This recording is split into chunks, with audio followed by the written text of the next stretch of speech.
राम कृष्ण हरी जय जय राम कृष्ण हरी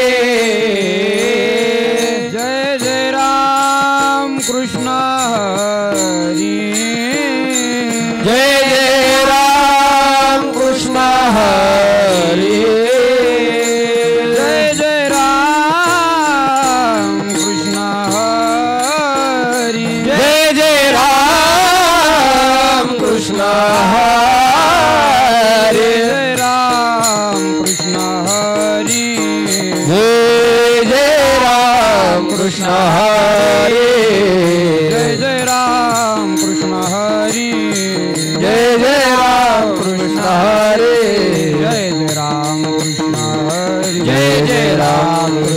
हरी जय राम कृष्ण हरी जय जय राम कृष्ण हरी जय राम कृष्ण जय जय राम कृष्ण हरि हरी जय जय राम हरे जय जय राम हरि जय जय राम हरे जय जय राम हरि जय जय राम हरे जय जय राम जय जय राम हरे जय जय राम हरि जय जय राम हरे जय जय राम कृष्ण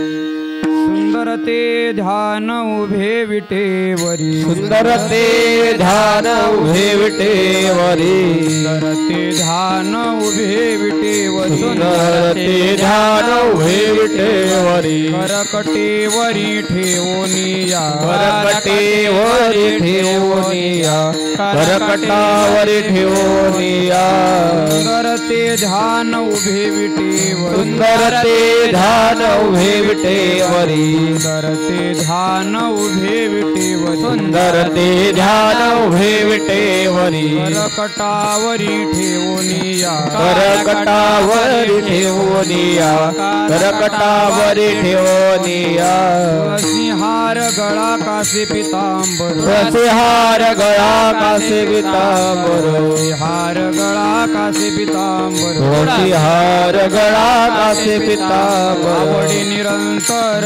हेची ध्यान आवडे निरंतर हिची ध्यान आवडे निरंतर हिची ध्यान मकर कुंडले तळपती श्रवण मकर कुंडले तळपती श्रवणी मकर कुंडले तळपती श्रवण मकर कुंडले तळपती श्रवणी कंठी कौस्तुभमणी विराजित कंठे कौस्तुभमणी विराजित कंठे कौस्तुभमणी विराजित तुळसी हार गळा कासे पितांबर रसिहार गळा कासे पितांबर हार गळा कासे पितांबर रसिहार गळा कासे पितांबर निरंतर हेची ध्यान आवडे निरंतर हेची ध्यान आवडे निरंतर हेची ध्यान तुका म्हणे माझे हेची सर्व सुख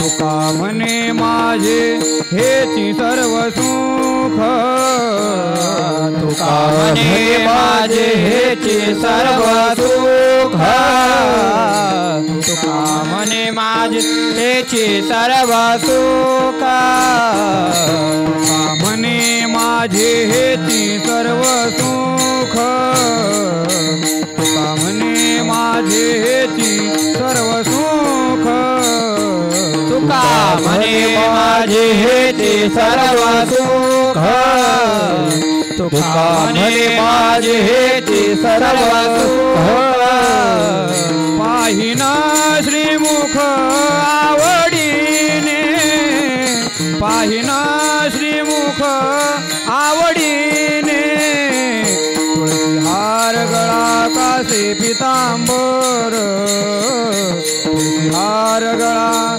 कासे पितांबर पाहिना श्रीमुख आवडीने पाहिना श्रीमुख आवडीने तुळसी हार गळा कासे पितांबर तुळसी हार गळा कासे पितांबर आवडी निरंतर हेची ध्यान आवडी निरंतर हेची ध्यान तुळशी हार गळा कासे पितांबर तुळशी हार गळा कासे पितांबर आवडे निरंतर हे ध्यान आवडे निरंतर हे ध्यान तुळसी हार गळा कासे पितांबर तुळसी हार गळा कासे पितांबर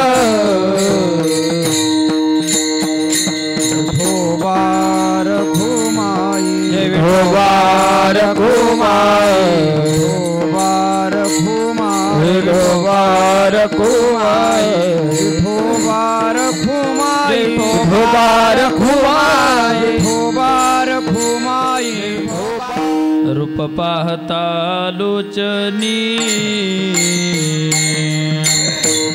रूप पाहता लोचनी रूप पाहता लोचनी रूप पाहता लोचनी रूप पाहता लोचनी रूप पाहता लोचनी रूप पाहता लोचनी रूप पाहता लोचनी सुख झाले ओ साजनी सुख झाले ओ साजनी तुहा विठ्ठल बरवा तुहा विठ्ठल बरवा सुख झाले ओ साजनी सुख झाले ओ साजनी तुहा विठ्ठल बरवा तुहा विठ्ठल बरवा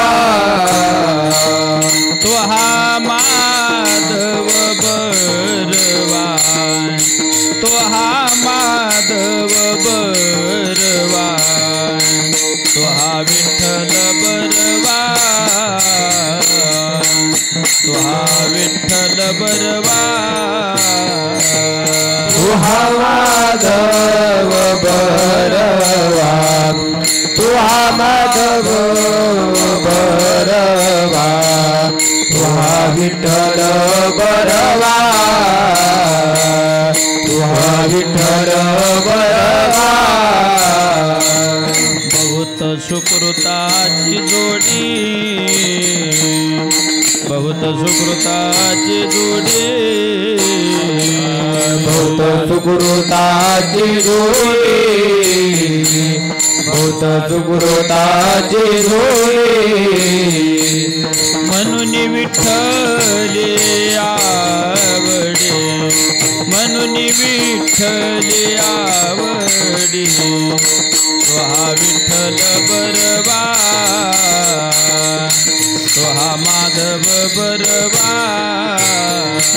म्हणून विठ्ठल आवडी म्हणून विठ्ठल आवडी तुहा विठ्ठल बरवा तुहा विठ्ठल बरवा सर्व सुखाचे आगर आगर सर्व सुखाचे आगर सर्व सुखाचे आगर आगर सर्व सुखाचे आगर आगर सर्व सुखाचे आगर आगर सर्व सुखाचे आगर आगर सर्व सुखाचे आगर आगर सर्व सुखाचे आगर बाप रखुमा रखुमा देवीवर रखुमा बाप रखुमा देवीवर तुहा विठ्ठल बरवा बरवा तुहा विठ्ठल बरवा बाप रखुमा बाप रखुमा देवीवर बाप रखुमा रखुमा देवीवर तुहा विठ्ठल बरवा तुहा विठ्ठल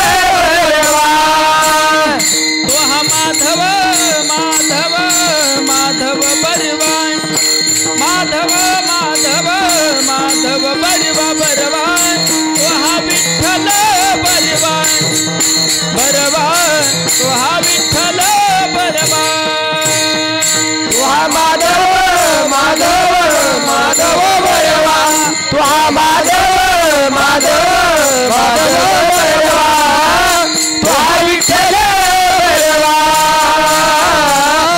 तो हा विठ्ठल बरवा जय जय राम कृष्ण हरी जय राम कृष्ण हरी जय जय राम हरे जय जय राम कृष्ण हरी जय जय राम कृष्ण हरी जय जय राम कृष्ण हरी हित व्हावे तरी दंभ दुरे ठेवा हित व्हावे तरी दंभ दुरे ठेवा हित व्हावे तरी दंभ दुरे ठेवा हित व्हावे तरी दंभ दुरे ठेवा चित्त शुद्ध सेवा देवाची चित्त शुद्ध सेवा देवाची चित्त शुद्ध सेवा देवाची हित व्हावे तरी दंभ दुरे ठेवा हित व्हावे तरी दंभ दुरे ठेवा हित व्हावे तरी दंभ दुरे ठेवा व्हावे तरी दंभ दुरे ठेवा चित्त शुद्ध सेवा देवाची चित्त शुद्ध सेवा देवाची चित्त शुद्ध सेवा देवाची आवडी विठ्ठल गाईजे का आवडी विठ्ठल गाईजे कांती आवडी विठ्ठल गाईजे का आवडी विठ्ठल गाईजे कान अलभ्यते येती लाभ घरा अलभ्यत येते लाभ घरा अलभ्यत येते लाभ घरा आणि कांतरी न द्यावे वसती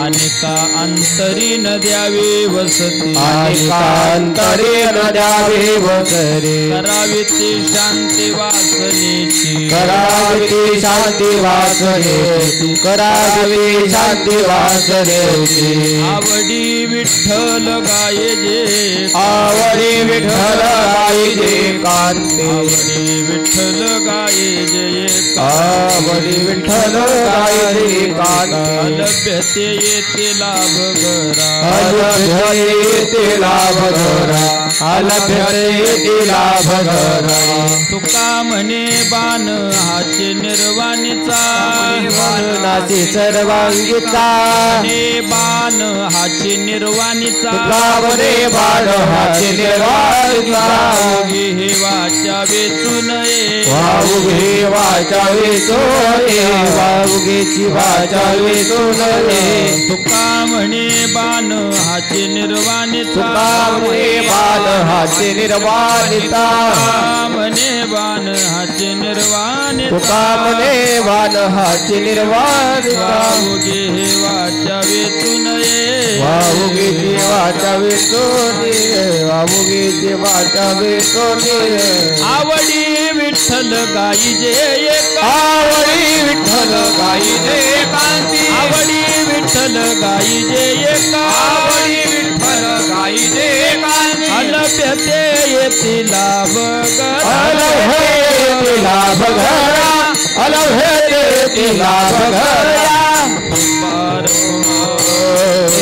धोबार फुमाये धोबार फुमाये धोबार फुमाये बार कुमार जय जय धोबार फुमाये जय जय धोबार फुमाये बार कुमार जय जय धोबार फुमाये बार कुमार जय जय धोबार फुमाये अहित व्हावे तरी दंभ दुरी ठेवा हित व्हावे तरी दंभ दुरी ठेवा हित व्हावे तरी दंभ दुरी ठेवा हित व्हावे तरी दंभ दुरी ठेवा हित व्हावे तरी दंभ दूरी ठेवा हित व्हावे तरी दंभ दूरी ठेवा हित व्हावे तरी दंभ दूरी ठेवा हित व्हावे तरी दंभ दूरी ठेवा चित्त शुद्ध सेवा देवाची है चित्त शुद्ध सेवा देवाची है आवडी विठ्ठल गाई जे कांती आवडे विठ्ठल गाई जे एकांती चित्त शुद्ध सेवा देवाची चित्त शुद्ध सेवा देवाची आवडी विठ्ठल गाई जे कांती आवडी विठ्ठल गाई जे कांती हित भावे तरी दंभ दूरी ठेवा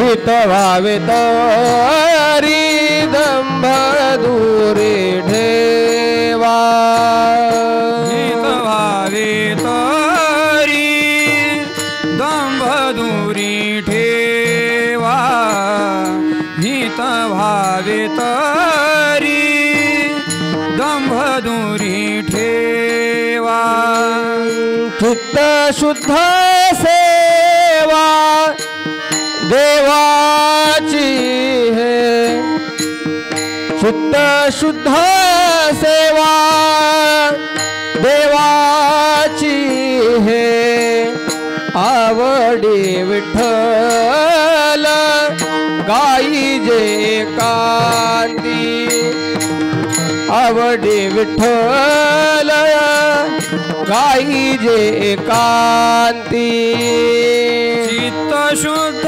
सेवा देवाची चित्त शुद्ध सेवा देवाची आवडी विठ्ठल गाई जे कांती आवडी विठ्ठल गाई जे कांती अलभ्यते लाभ घरा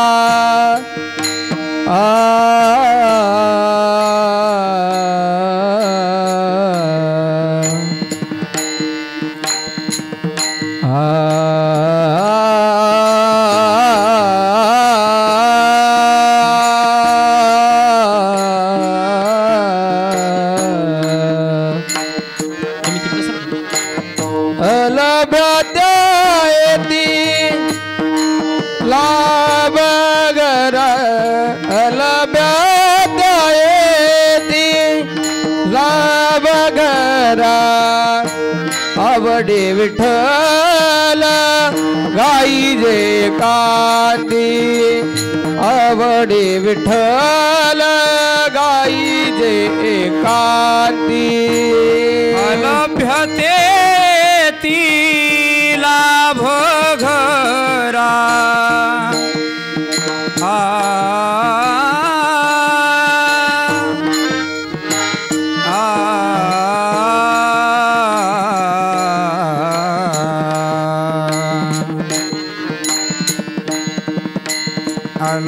अलभ्यते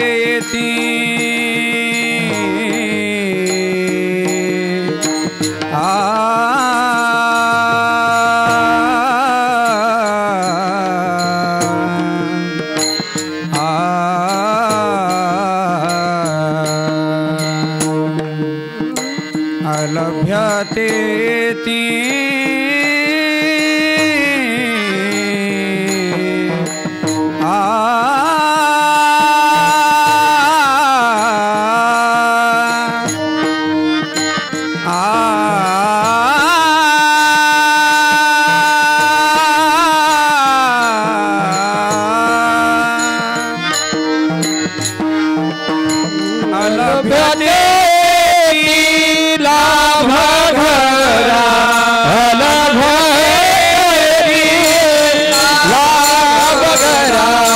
आवडे विठ्ठल गाईजे कांदे आवडे विठ्ठल गाईजे कांदे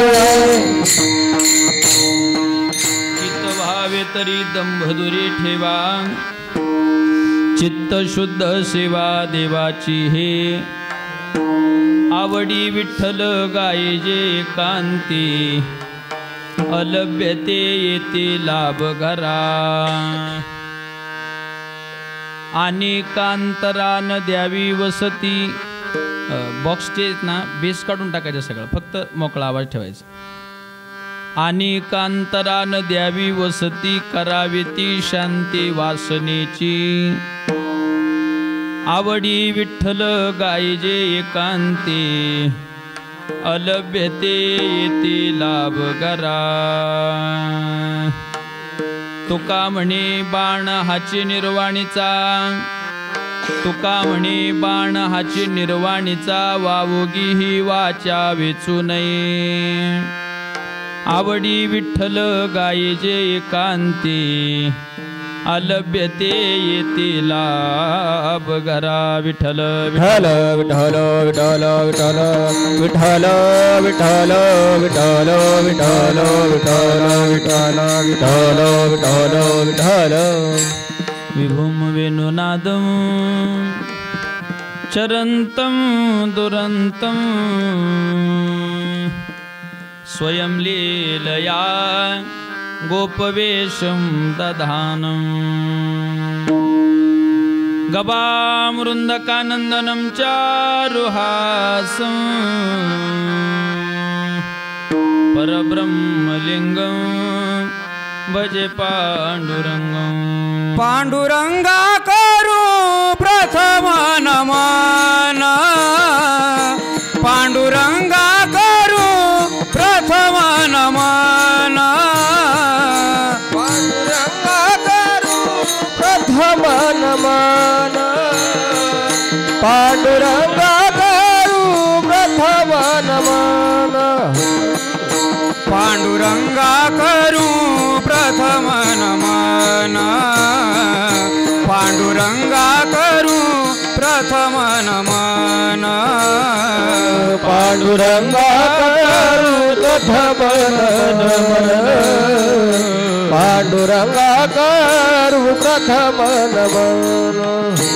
दुसरे चरण संतांची दुसरे चरण संतांची त्यांच्या कृपादाने कथेचा विस्तारू त्यांच्या कृपादाने कथेचा विस्तारू.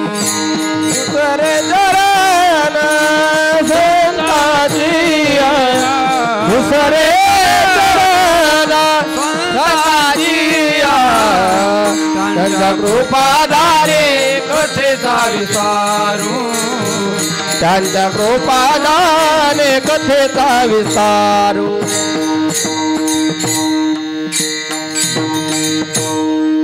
कलावज्ञ जीवोद्धरार्थावतारं कलांकांक तेजोदिकामोदिवक्त्रं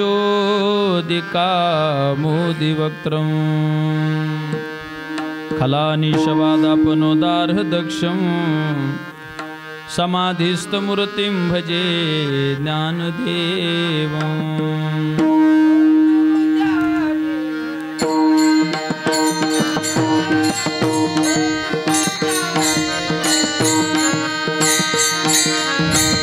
ओम नमो ज्ञानेश्वरा ओम नमो ज्ञानेश्वरा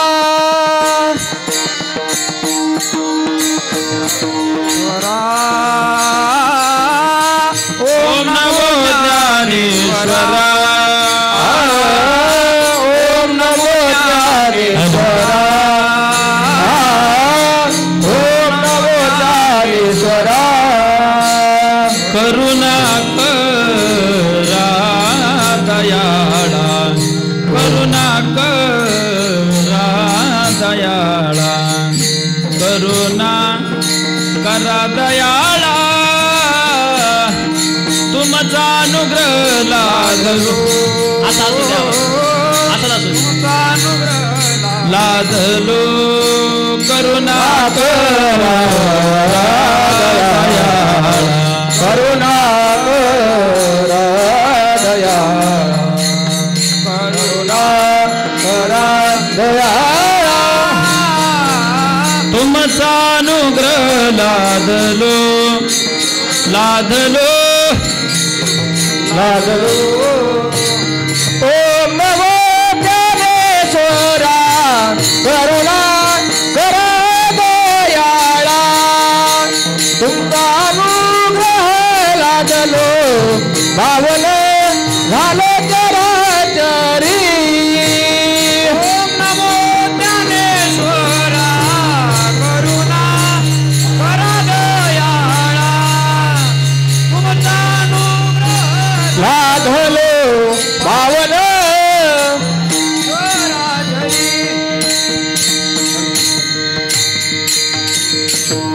जयांची केली स्मरण होय सकळ विद्यांचे अधिकरण तेची वंदू श्री चरण श्री गुरूंची ते नमस्कारून आता हित व्हावे तरी दंभदुरी ठेवा चित्त शुद्ध सेवा देवाची हे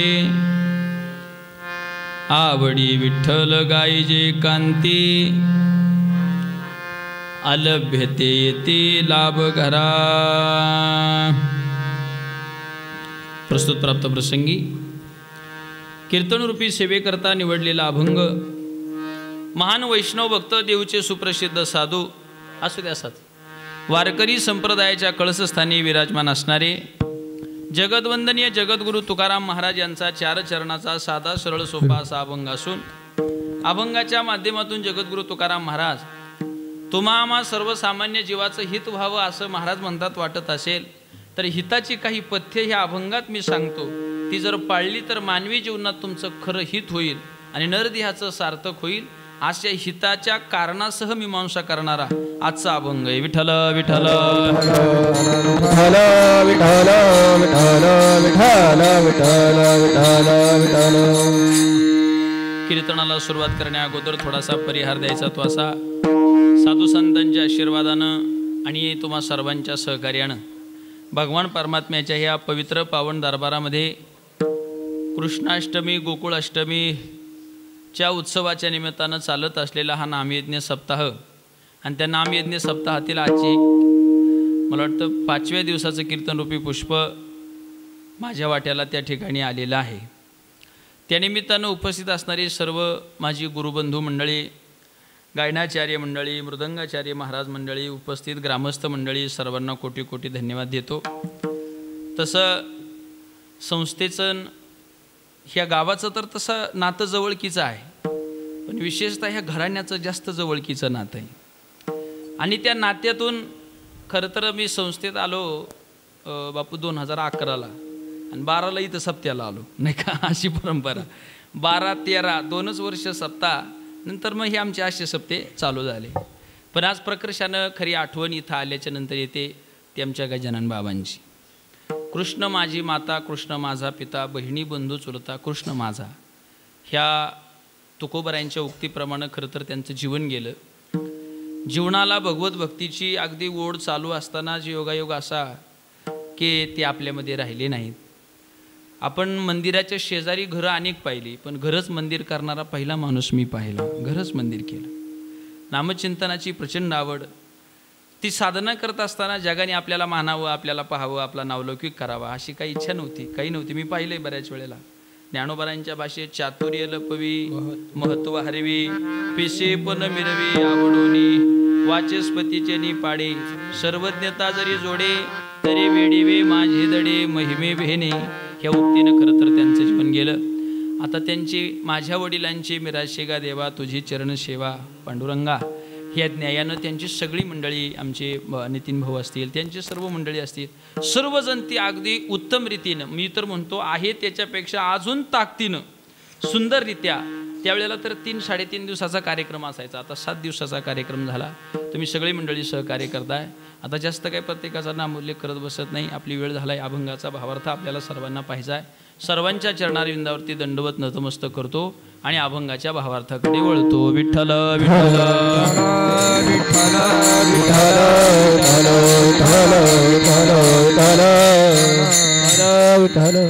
अभंग जगद्गुरु तुकाराम महाराजांचा आहे. साधा आहे, सरळ आहे, सोपा आहे.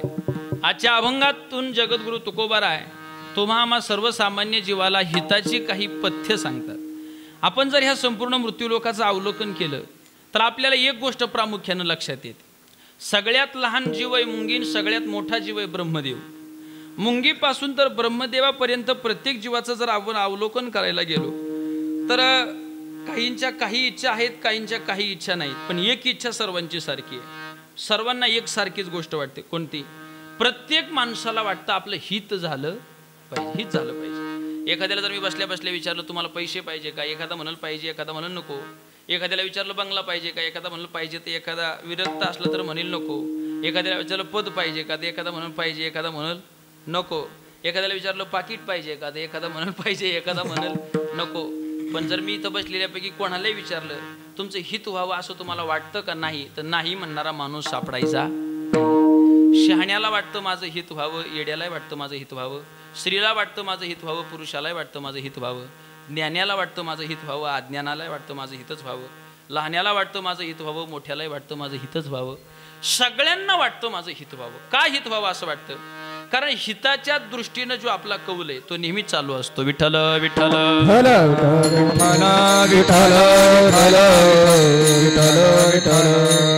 हित व्हावं असं प्रत्येकाला वाटतं. हिताच्या दृष्टीनं सकाळी उठल्यापासून तर संध्याकाळी झोपेपर्यंत, जन्माला आल्यापासून तर मरेपर्यंत, आणि पहिल्या श्वासापासून तर शेवटच्या श्वासापर्यंत प्रत्येकाचे अथक प्रयत्न जर काही चालू असतील तर आपलं हित करण्यासाठीच आहे. पण आतापर्यंत जर तुम्ही कोणालाही विचारलं तुमचं हित झालं का, तर ज्यांचे कष्ट मात्र भयंकर झाले पण हित झालंय, मी सर्व अंगानं सुखी आहे, समाधानी आहे, असा म्हणणारा माणूस अजून जगात निर्माण झालेला नाही. ही मात्र आपल्या पळापळीची खरी तर शोकांतिक आहे. याचा अर्थ काय होतो? याचा अर्थ असा होतो, हित व्हावं ही प्रत्येकाची प्रामाणिक इच्छा आहे, पण हिताच्या दृष्टीने जे तुमचे प्रयत्न चालू आहेत ते कुठंतरी चुकीचे आहेत. आणि ते प्रयत्न चुकीचे असल्यामुळे जे अंगाने हित व्हायला पाहिजे त्या अंगाने ते हित होत नाही. विठ्ठल विठ्ठल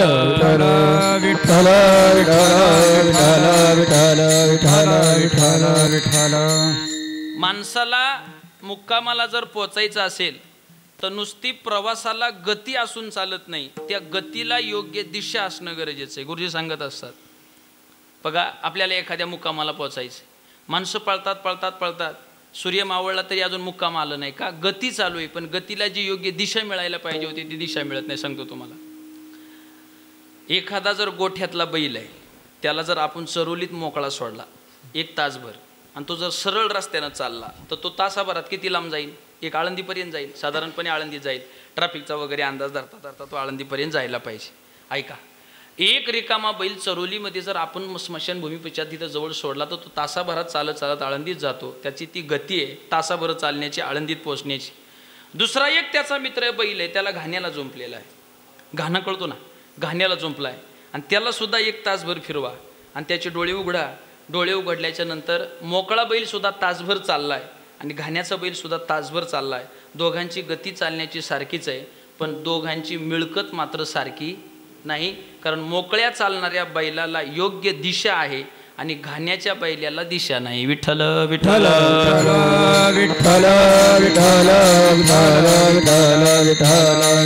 तुम्हाला आम्हाला हित व्हावं असं प्रत्येकाला वाटतंय, त्या दृष्टीनं आमचे अथक प्रयत्न चालू आहे, पण त्या प्रयत्नाला योग्य दिशा नाही, त्याच्यामुळे पदरात काही पडत नाही. आता अभंगात तुकोबाराय म्हणतात तुमचं हित झालं पाहिजे. आता जर आपण लोकांचं अवलोकन केलं, हित कळत नाही असा माणूस तरी ह्या जगाच्या पाठीवर कोणी आहे का? मान लहान मुलाला जर त्याच्या आईनं सांगितलं ना दुकानावर जाऊन किलोभर साखर आण, तर ते म्हणतं आई साखर कशी किलो आहे? आई जर म्हणली 50 रुपये तर ते म्हणतं 55 रुपये पाहिजे का? 5 रुपयाच्या पार्लेशिवाय किलोभर साखर आणणार नाही. याचा अर्थ लहान मुलाला सुद्धा काय कळतंय? हितच कळतंय ना, हितच कळतंय. हित कळत नाही अशी माणसं नाही. सांगतो तुम्हाला, नवीन लग्न झालं, सत्यनारायणाची पूजा होती. हिताच्या ठिकाणी माणसं किती जागे, तुकोबारायांचं हित ऐकायचे आपल्याला काय करायचं त्यासाठी सांगतो.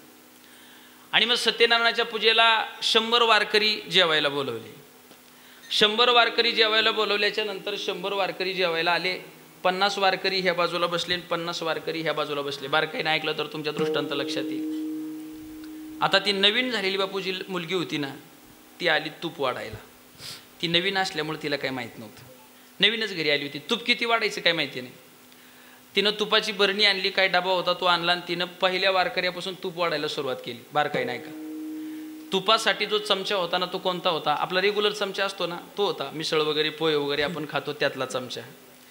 तिनं ते तूप घेतलं आणि वाढायला एक एक चमचा बरोबर प्रत्येकाच्या ताटात वाढायची. तिनं कुठं 25 वारकरी वाढून होत नाही तर तिची सासू आली.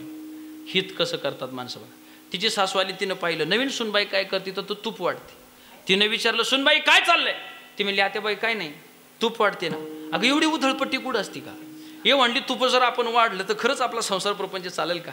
ती म्हणली नाही, एक एकच चमचा टाकलाय. आणि इकडं म्हणल्यावर ती थोडीशी घाबरली नवकी होती. तिनं ती तुपाचा डबा त्या सासूच्या हातामध्ये दिला. ती घरात गेली आणि तिनं तो चमचा बदलून आणला. तुम्ही म्हणाल कोणता चमचा आणला? सत्यनारायणाची पूजा माहिती ना सगळ्यांना, त्या तीर्थवण्यात पळी असती बघा, माहिती का? ती कोणी बनवली मी त्याच्या शोधात आहे पण तो सापडलाच नाही मला, नाही का? त्याची जी एक बाजू आहे ना ती अशी थोडीशी नवनाथ भावाशी वाकडी असती वरती, आणि खाली जो भाग असतोय ना तो एकदम खोलगट असतो आणि बारीक असतो. त्यात काही जास्त काही बसत नाही. ती त्याच्यासाठीच निर्माण केली. मग कोणी केली काय मला माहिती नाही. हित कसं करतात माणसं. ही मोठ्या चमच्यानं वाढत होती. ती गेली त्या तीर्थाची पळी घेऊन आली आणि तिनं वाढायला लागली. मग ते 26 पासून तर पुढं 50 पर्यंत तिनं वाढलं. तिची पण सासू जिवंत होती. कोणाची? जी वाढीत होती तिची, जी वाढून गेली होती तिची आज सासू. आणि ती आली म्हणजे सुनबाई काय चाललंय? म्हणली आत्याबाई काय नाही, तूप वाढते. अगं एवढे उधळ माधळ असते का? तूप 900 रुपये किलो आहे. सोपं आहे का तूप? एवढं तूप कुठं वाढायचं असतं का पंक्तीला? ती म्हणली आत्याबाई मग आता एक काम करा, तुम्हीच वाढा तुमच्या मनाने, तुम्हाला काय वाढायचं. मग ती आतमध्ये गेली आणि तिनं पण चमचा बदलला. तुम्ही मला आता कोणता चमचा? तुम्हाला कान कोरणं माहिती का? त्याला आपल्याकडे काय म्हणतात? नाचकीन म्हणतात. नाचकीन म्हणतात. आता त्या कान कोरण्यामध्ये बसतच काय तुम्ही मला सांगा. नवीन कान कोरणं होतं. ती म्हातारी ती कान कोरणं घेऊन आली आणि मग 51 पासून तर पुढचे 75 माणसाला तिनं त्याच्यातच वाढलं. कशात? पहिले साध्या चमचा, मग तीर्थाची पळी आणि मग हे कान कोरणं. ती कुठं 75 पर्यंत वारकऱ्यांना वाढत नाही तर तिची पण सासू जिवंत होती. कोणाची? तुम्ही म्हणाल महाराज एवढं कसं काय? बापू कीर्तनात किती पण सासा जिवंत ठेवताय. फक्त ते कीर्तन करायला जमलं पाहिजे म्हणजे जिवंत राहतात.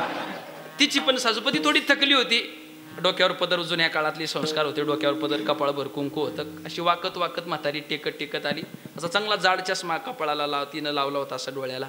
आणि तिनं असं पाहिलं आणि खालच्या आवाजात म्हणली सुनबाई काय करते तू? म्हणली आत्याबाई काही नाही, ह्या दोघींनाही काही कळत नाही.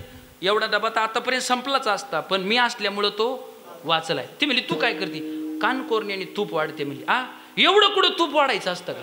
खरंच आम्ही जर एवढी उधळपट्टी केली असती तर तुमच्यापर्यंत संसार प्रपंच पुरला असला. ती म्हणली आत्याबाई आता काय करायचं? आता काय करायचं? आणि इकडं म्हणल्यावर मग ते 75 वाले होते ना, ते म्हणले बा आपल्याला तरी काहीतरी मिळालं. पण ती 76 वाल्याच्या लाईनीत बापू बसले होते. हे म्हणले आपल्या वाट्याला काही येत नाही, आपल्या वाट्याला काही येत नाही. मग ती म्हातारी जी होती ना ती घरात गेली बापू. आणि ती घरामध्ये गेल्याच्या नंतर तिनं काय केलं?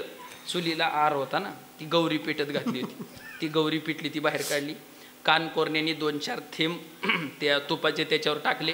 त्याचा झाला धूर. ती तूप घेऊनच गौरी बाहेर आली. तूप घरातच ठेवलं. आणि त्या 76 वाल्यापासून 100 वाल्यांना म्हणली ह्या दुरावच भागवा, आता काय मिळायचं नाही. विठ्ठल विठ्ठल विठ्ठल विठ्ठल विठ्ठल. कशासाठी सांगितलं? याला हिताचा प्रकार म्हणतात. हित माणसांना कळत नाही असं नाही. माणसं जागी आहेत हिताच्या ठिकाणी, कर्तव्यदक्ष आहेत माणसं. हित एका भाषेत सांगू का भाऊ? आमच्या गावामध्ये 7 गावचं रेशनिंग आमच्याच गावात आहे. थोडं डोंगराळ भाग असल्यामुळे सपाटीला येते. आणि मग ती सगळी लोक तिथं त्यांचा एक वार ठरलेला असतो. अमुक गावाने ह्या दिवशी यायचं, तमुक गावाने त्या दिवशी यायचं. महिनाभरापूर्वी मी जेव्हा हित सांगतो तुम्हाला, गावाला गेलो ना, मला 4थी 5वीला शिक्षक होते शेजारच्या गावातले. ते आता मुख्याध्यापक झालेत आणि त्यांचे मिसेस सुद्धा मुख्याध्यापिकाचं, दोघंही मुख्याध्यापक आहे, थोडं वयोवृद्ध झालेत. जवळजवळ त्यांना मला वाटतं 85-90च्या घरात असं दोघांना पगार आहे. 90,000, 85,000, 40 लाखाची फॉर्च्युनर गाडी, मी गेलो तर त्यांची गाडी मी पाहिली, पण दोघं गडबडीतून मी काय नाही, पण शेताहून येताना मी त्यांना विचारलं, म्हणलं सर चला ना चहा प्यायला. म्हणले महाराज चहा प्यायला आलोच असतो. म्हणलं तुम्ही आता कुठं असता? म्हणजे इकडंच असतो तिकडंच असतो. झालं 2 वर्ष राहिले म्हणजे माझी रिटायरमेंट होईल. मी म्हणलं सर काय करता तुम्ही? काय नाही म्हणले आता मी मुख्याध्यापक झालो, आता का लोड राहिला नाही. आणि मॅडम सुद्धा मुख्याध्यापिका झाल्यात. म्हणले तिला जवळजवळ 85-90 हजार रुपये पगार आहे, मला 85-90 हजार रुपये पगार आहे. ही गाडी घेतली म्हणले महाराज आम्ही. मी म्हणलं बरं झालं. म्हणलं चला ना चहा प्यायला. म्हणले आलो असतो पण आता नाही ना. का? म्हणले कार्ड नंबराला लावलंय. आलं का लक्षात? कार्ड म्हणजे कोणतं? Rationing card. अशीच भाषा आहे, बोली भाषा. कार्ड नंबराला लावले म्हणजे ते दुकानदाराकडे लाईन असल्यामुळे ते नंबरला लावले. मला प्रश्न पडला, 40 लाखाची फॉर्च्युनर गाडी, 80-90 हजार रुपये पगार, किती मिळतं म्हणलं सर तुम्हाला रेशनिंग? म्हणजे काय 10-12 किलो तांदूळ मिळतात आणि 10-12 किलो गहू मिळतात. आणि म्हणलं मग ते घ्यायला तुम्ही उभे किती वेळ राहिले? पाऊस चालू होता. म्हणजे 3 तास झालं लाईनीला उभे आहेत. याला हिताचाच प्रकार म्हणायचं. विठ्ठल विठ्ठल विठ्ठल विठ्ठल. लाखो रुपये असताना सुद्धा आपल्याला 2 रुपये किलोचं रेशनिंग सोडावं वाटत नाही. हा हिताचा प्रकार आहे. इतकी माणसं हिताच्या ठिकाणी दक्ष आहेत. पण याचा अर्थ असा होतो की मानवी जीवन ज्याला हित समजतं ते आपलं हित नाहीये, आणि संत ज्याला हित समजतात ते आपण करायला तयार नाहीयेत. विठ्ठल विठ्ठल विठ्ठल विठ्ठल. आपण हित कशाला समजत बसलोय माहितीये का? प्रचंड प्रमाणात संपत्ती कमवणं हे याला आपण हिताचं लक्षण म्हणतोय. चांगलं पद मिळवणं याला आपण हित म्हणतोय. चांगली प्रतिष्ठा मिळवणं याला आपण हित म्हणतोय. नावलौकिक प्राप्त करणं याला आपण हित म्हणतोय. याच्या व्यतिरिक्त आपली भावना हिताच्या पलीकडे जाण्यासाठी तयार नाही, याला आपण म्हणतो. गुरुजी सांगत असतात पैसा कमवणं हे कधी हिताचं लक्षण असू शकत नाही. आतापर्यंत भली भली माणसं जगाच्या पाठीवरती आली, प्रचंड श्रीमंतीच्या आकाशाला गवसणी घालेली, इतकी प्रचंड श्रीमंत झाली. म्हणून तुम्हाला सांगतो, कधी पैशावाला मित्र असेल तर त्याच्या गळ्यात प्रेमाने कधी हात घाला आणि त्याला प्रेमाने बसल्या बसल्या विचारा, बाबा एवढा पैसा तुझ्याकडं, तू समाधानी आहे का?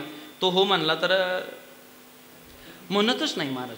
तो का हो म्हणत नाही? कारण समाधान, पैसा कधी माणसाला समाधान देत नाही. असला पाहिजे तो, जीवनाची ती गरज आहे, असलाच पाहिजे. का नको असायला? तो असला पाहिजे, पण तो मापात असला पाहिजे, मापात असला पाहिजे. मला वाटतं आता अंबानीच्या मुलाचं लग्न झालं, त्याचा लेख आलता पेपरला. त्याच्या लग्नाला त्यांनी जो कोट घातला होता ना, मला काहीतरी त्याची अंदाजे 82 कोटी रुपये त्याची काय होती किंमत. लग्नाचा कोट होता 82 कोटीचा. याचा अर्थ साखरपुड्याचा 5-50 कोटीचा असेल, हळदीचा 25 कोटीचा. आपल्याला कमी कमी करत चाला. पण एवढ्या श्रीमंत माणसाला जरी तुम्ही विचारलं, बाबा तू समाधानी आहे का, तरी तो हो म्हणू शकत नाही. माणसं समाधानी का नाहीत माहिती आहे का? कुठं थांबायचं हे अजून ठरवलेलं नाही. किती पैसे कमवून झाल्याच्या नंतर आम्हाला पैसे कमवायचं सोडून द्यायचं हे अजून माझ्या सकट कोणी ठरवलेलं नाही. आणि हे न ठरवल्यामुळं जीवनातली श्रीमंती म्हणजे काय? 7 वाजता जेवण झाल्याच्या नंतर 8 वाजता बाजेवर पडल्या पडल्या बिना गोळीची जर 5 मिनिटाच्या आत तुम्हाला शांततेनं झोप येत असेल तर जगात तुमच्या इतकं श्रीमंत दुसरं कोणी नाही. काही माणसांना झोपायच्या 4-4 गोळ्या आहेत. काहींच्या गोळ्या बाबू पोटात जाऊन झोपल्यात, गडी जागेच आहे, त्यांना झोपच नाही. ती गोळी एक दिवस म्हणती, बाबा आता माझी अवकात संपली, तुला झोपायला घालायची, आता मी झोपते, तुला केव्हा झोपायचं तेव्हा झोप. विठ्ठल विठ्ठल विठ्ठल विठ्ठल विठ्ठल विठ्ठल विठ्ठल. आणि लोकांचं थोडंसं निरीक्षण असेल, लोकांना उगवत्या सूर्याला नमस्कार घालायची सवय. उगवत्या सूर्याला म्हणजे काय? ज्या दिवशी लोकांच्या ध्यानातील हा संबंधित व्यक्ती आपल्या काही कामाचा राहिला नाही, त्या दिवशी नमस्कार करणारे शेजारून निघून जातील, पण रामरामही घालणार नाही. आपलं पद जाऊ द्या, आपली प्रतिष्ठा जाऊ द्या, आपला थोडा पैसा कमी होऊ द्या, समाजातला आपला दरारा कमी होऊ द्या, बघा कोणी इज्जत देत नाही. लोक इज्जत देत नाही याच्यात नवल नाही. बायको सुद्धा इज्जत देत नाही. नातेवाईक सुद्धा मिस कॉल करत नाही. आला तर तुम्हाला कंपनीचा फोन येईल आणि ती बाई तिकडून म्हणते आपका बॅलन्स खत्म हो गया आहे. मग तिलाही कळालं तुम्ही भिकारी झाले म्हणून. विठ्ठल विठ्ठल म्हणून याच्यात हित नाहीये. तुकोबारायांनी संबंधित गाथ्यामध्ये रावणाच्या संपत्तीचं वर्णन करताना 2 अभंग खर्च केले. ते फक्त अभंग सरळ सरळ भावार्थ तुम्हाला सांगतो. महाराज म्हणतात, पाषाण परीस भूमी जांबूनद, वंशाशी संबंध धातयाचा, सोनियाची पुरी समुद्राचा वेढा, समुदाय गाढा राक्षसांचा, 80 सहस्र जया सुंदरा कामिणी, माझी मुखराणी मंदोदरी, पुत्र पौत्रांचा लेखा कोण करी, मुख्य पुत्र हरेंद्र. आणि आयुष्य किती होतं? 14 चौकडी आयुष्य गणना, बंधू वर्ग जाना कुंभकर्ण. काय रावणाच्या संपत्तीचं आता ती किती कोटी घरं पाषाणाची होती, ती तांब्याची किती होती, सोन्याची, ते नाही सांगत बसत. गुरुजींनी हा अभंगाचं विश्लेषण करताना सांगितलं की रावणाच्या लंकेमध्ये जे दगड होते ते दगड साधे नव्हते, ते परिसाचे होते. त्याच्या लंकेत जी माती होती ना ती जांबूनद नावाच्या रत्नाची होती. रत्नापैकी सगळ्यात महाग रत्न जांबूनद आहे आणि त्याचं अंथरूण कार्पेट सारखं त्याच्या याच्यात टाकलं होतं लंकेमध्ये. सोन्याची नगरी होती, समुद्राचा वेढा होता. इंद्रजितासारखा मुलगा होता, कुंभकर्णासारखा भाऊ होता. 80,000 बायका होत्या, 1,00,000 पोरं होती, 1,25,000 नातू होते. आणि रावणाच्या लंकेची एक खासियत भाऊ होती की रावणाच्या लंकेत स्मशानभूमी नव्हती. तुम्ही म्हणाल कसं काय? तिथं माणसंच मरत नव्हती. ऐका, मरत होती पण त्या रावणाच्या लंकेमध्ये सुषेण नावाचा वैद्य होता. त्याला मेलेली माणसं जिवंत करायची औषधी माहीत होत्या म्हणून त्याला पाळून ठेवला होता.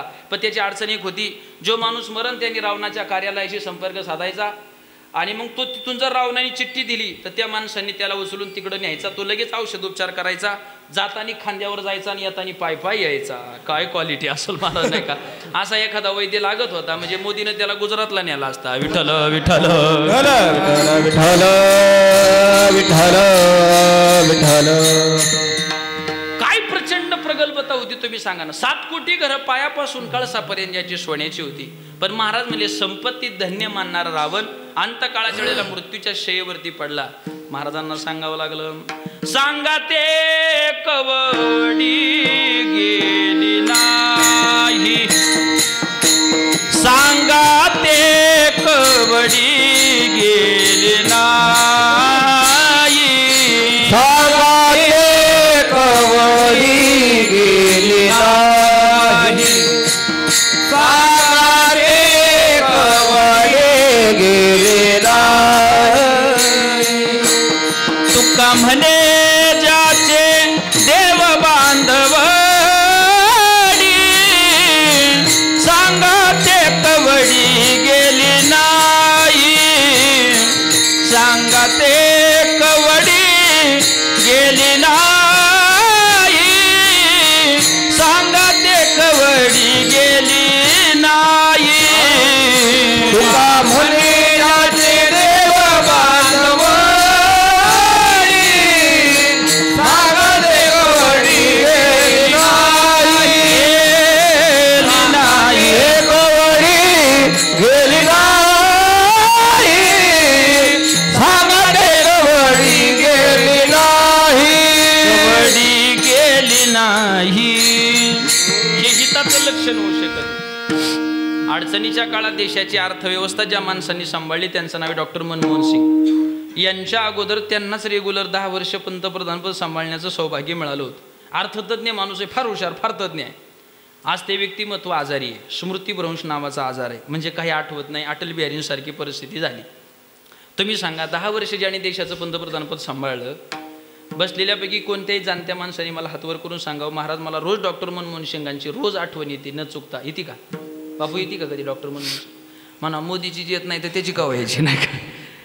मला काय सांगायचं याच्यातून, 10 वर्ष ज्यांनी सर्वोच्च पद भूषवलं, 10 वर्षांनी लोक जर त्याला विसरून जातात तर आपल्या ग्रामपंचायती आता 6-6 महिन्याच्या वाट्यावर आल्यात. आपल्याला कोण लक्षात ठेवेल?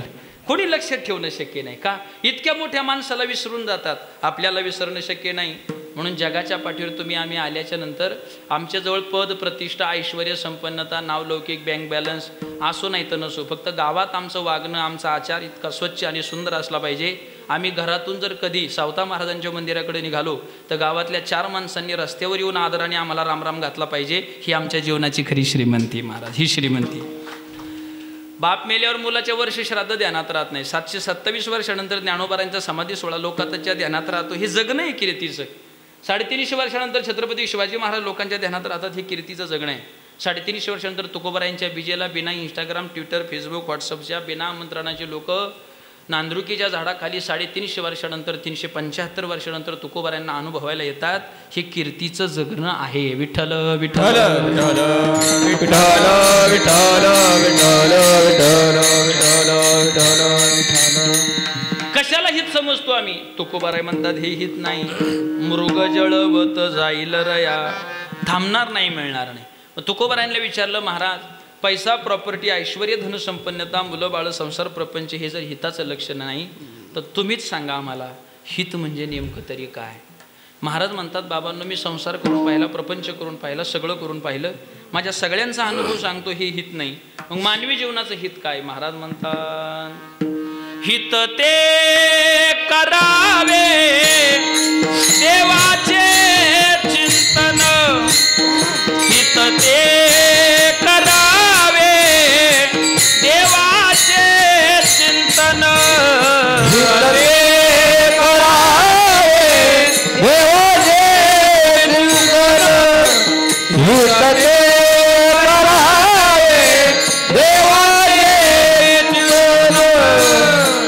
ते करावे देवाचे चिंतन, ते करावे देवाचे चिंतन,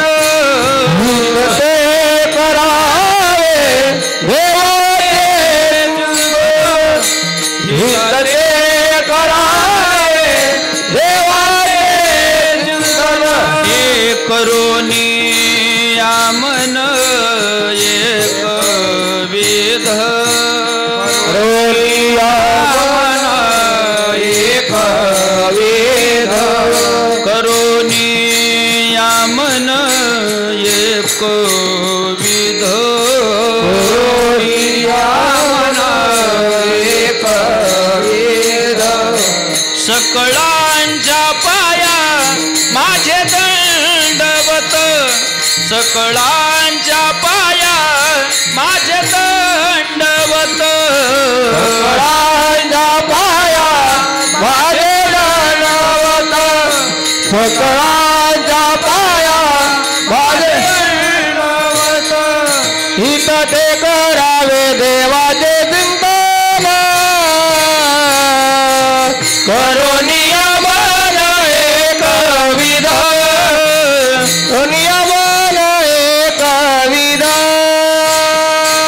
ते करावे देवाचे चिंतन, करोनिया मन एक विध, करोनिया मन एक विध, एक विध. महाराज म्हणले मानवी जीवनाचं खरं हित आहे, हित ते करावे देवाचे चिंतन. देवाचं चिंतनच हित काय? बाकी कमवलेल्या सगळ्या गोष्टी ज्या त्या ठिकाणी राहील, पण कमवलेलं नामचिंतन अंतकाळाच्या वेळेला आपल्याला सातसंग सोडत नाही, म्हणून ते असलं पाहिजे. कितीही श्रीमंत माणूस मेला तर सगळ्या जगात एकच घोष संबंध भारतभर एकच घोषवाक्य आहे, राम नाम सत्य. तेवढंच सत्य आहे, बाकी काही सत्य नाही. कोणता श्रीमंत मेल्यावर बँक बॅलन्स सत्य आहे असं वाक्य म्हणलंय का कोणी? असं कोणीच म्हणत नाही. पदप्रतिष्ठा सत्य, कारण ते सत्य नाहीच आहे. त्यामुळे सगळ्यांचं सार्वजनिक घोषवाक्य रामनाम सत्य आहे. महाराज म्हणले ते आपल्याजवळ असलं पाहिजे. हित ते करावे देवाचे चिंतन, हेच मानवी जीवनाचं हित आहे. दुसरी काही हिताची व्याख्या तुकोबाराय म्हटले माझ्या जीवनात तर माझ्या अनुभूतीला काही आली नाही, आणि तेच आल्यामुळं मी सुद्धा रात्रंदिवस तेच केलं.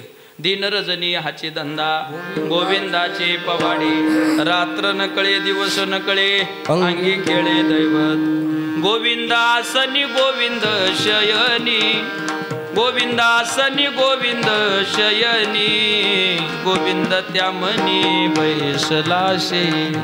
सारखं भगवत चिंतन केलं, कारण याच्यातच आपलं हित आहे. महाराजांना विचारलं, महाराज मला हिताची व्याख्या कळाली, बाकी कोणत्या गोष्टी हित नाही, नामचिंतन हेच हित आहे. मग आम्ही नामचिंतन करतोय ना महाराज, पण आमच्या पदरात काही पडलं नाही. महाराज म्हणले ऐका, पथ्य नाम विठोबाचे, विठोबाचं नाव घेताना सुद्धा काही पथ्य पाळावी लागतात. आता मला एक साधा व्यवहार सांगा, ज्या रामकृष्ण हरी मंत्राने तुकोबारायणला न्यायला विमान आलं वैकुंठावरून, तोच रामकृष्ण हरी मंत्र आपणही रात्रंदिवस म्हणतोय, पण अजून विमानाचा आवाज सुद्धा आला नाही, येणारही नाही, काही येणारच नाही, कधीच येणार नाही. मी तर म्हणतो देवाला प्रामाणिकपणे, बाबा विमानाचं तर नाद आम्हाला नाहीच तसा काही, विमान नाही आलं तरी काय अडचण नाही, फक्त रस्त्याने कुठं गाडी ठुकून मरण येऊ नये एवढं कमवलं तरी बस झालं, बाकी दुसरं काय. रामकृष्ण हरी मंत्र एकच आहे जो तुम्ही जपतो आणि आम्ही तुकोबारांनी सुद्धा जपला, पण तुकोबारांना जे प्राप्तव्य मिळालं ते आम्हाला मिळालं नाही, याची का अडचण आहे.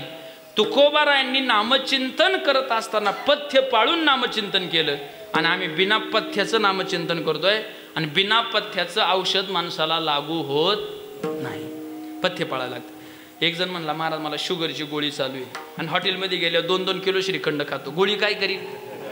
पथ्य पाळणं गरजेचं आहे, तर शुगर कमी होईल ना. तसं तुम्ही नामचिंतन करतो, तुकोबारांनी नामचिंतन केलं, पण दांभिकता टाकून आणि तुम्ही आम्ही नामचिंतन करतो दांभिकतेला घेऊन. आणि दांभिक गुरुजी सांगत असतात, एक मुंगळा होता, त्याने मिठाचा खडा तोंडात घेतला आणि गुळाच्या डिफीवर फिरत होता. सकाळी 7ला त्यांनी फिरायला सुरुवात केली, दत्ता भाऊ तर संध्याकाळी 7 वाजेपर्यंत फिरला. आणि संध्याकाळी त्याला विचारलं गुळ कसा आहे, म्हणला खारट आहे. चूक कोणाची आहे? त्या तोंडात जो खडा आहे ना त्याची. तसं तुम्ही आम्ही गुळाच्या डिफीवर म्हणजे रात्रंदिवस भजनातच बसलेलो आहे, ते गुळासारखंच गोड आहे भजन. पण आमच्या तोंडात जो वासनेचा मानाचा दंभाचा जो खडा घेऊन आम्ही भजनात बसतो ना, त्याच्यामुळं भजन आम्हाला गोड लागत नाही. विठ्ठल विठ्ठल विठ्ठल विठ्ठल. महाराज म्हणतात, बाबांनो तुमचं हित व्हावं असं वाटत असेल, नामचिंतन रूपी हित, पण ते जर तुम्हाला करावं असं वाटत असेल ना, तर एक पथ्य पाळा. कोणतं? नामचिंतन रूपी हित करताना तुम्ही दांभिकतेला थारा देऊ नका, तिला दूर ठेवा आणि मग नामचिंतन करा. अभंगाचं पहिलं. हित व्हावे तरी दंभ दूरी ठेवा. हित व्हावे तरी दंभ दूरी ठेवा. हित व्हावे तरी दंभ दूरी ठेवा. हित व्हावे तरी दंभ दूरी ठेवा. हित व्हावे तरी दंभ दूरी ठेवा. हित व्हावे तरी दंभ दूरी ठेवा. हित व्हावे तरी दंभ दूरी ठेवा. हित व्हावे तरी दंभ दूरी ठेवा. चित्त शुद्ध सेवा देवाची हे. चित्त शुद्ध सेवा देवाची हे. आवडी विठ्ठल गाईजे कांती. आवडी विठ्ठल गाईजे कांती. चित्त शुद्ध सेवा देवाची हे. शुद्ध सेवा देवाची हे. आवडी विठ्ठल गाईजे कांती. आवडी विठ्ठल गाईजे कांती. नामस्मरण हे मानवी जीवनाचं हित आहे आणि ते केलं पाहिजे. पण ते करताना आमच्या पदरात फळ का पडत नाही, तर महाराज म्हणतात तुम्ही एक गोष्ट सोबत घेताना दांभिकता. भजन देवाला कसंही आवडतं. स्वरातल्याच माणसाचं भजन आवडतं असं नाही, आपस्वराचं सुद्धा भजन देवाला आवडतं. कारण महाराज म्हणले गिरीधर लाल तो भाव का भुका. राग कला कुछ नाही जानत तुका. देवाला काहीच लागत नाही. भजन करताना देवाचं म्हणणं एवढं आहे, माणसाने भजन हे नेहमी देवासाठी केलं पाहिजे. हां, देवाची या चाडे आळवावे देवा. जीव ओस भावा करोनिया. तुम्हाला स्वर असो नसो, फक्त अंतकरण तुमच्या भाव असला पाहिजे. शबरीला स्वरही नव्हतं आणि तिला काही कळतही नव्हतं. तिला देवाकडे जावं लागणार नाही. भक्ती अशी केली की देवच तिच्याकडं चालत आला. हा भक्तीचा कळस आहे महाराज, भक्तीचा कळस आहे.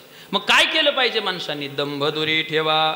सध्या माणसं दांभिक झाली. दांभिक म्हणजे कसं? दंभ या शब्दाचा अर्थ सरळ सरळ असा होतो, जे नाही ते आहे असं करून दाखवणे, त्याला म्हणायचं दांभिकता. म्हणजे ते तसं नसतंय पण त्याला तसं दाखवलं जातं. ज्ञानोबारांनी ज्ञानेश्वरीत एक दृष्टांत सांगितलं.